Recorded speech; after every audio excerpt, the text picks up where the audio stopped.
In Texas Hill Country, a community that is now mourning the deaths of at least 110 people, 30 of them children, after flash floods ravaged the region late last week.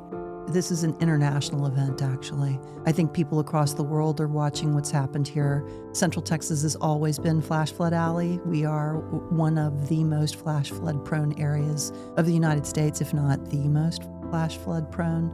But now we're seeing a greater population increase, and so we are experiencing it really at tragic levels.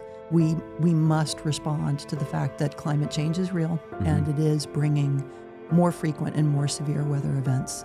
What do you see as the next steps to be taken? First comes the direct response in the event. Second comes the search and rescue immediately after the event. And then for weeks and even months after that, there is the debris removal and the restoration. So we can jump in right now in a special session and address what will certainly be a need for augmenting local resources in that recovery effort.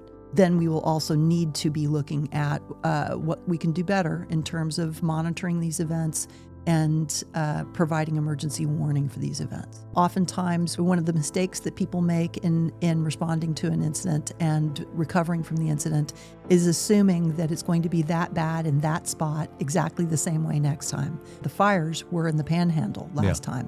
Now we have the floods in Central Texas. Next week, it may be a Category 5 hurricane along the coast.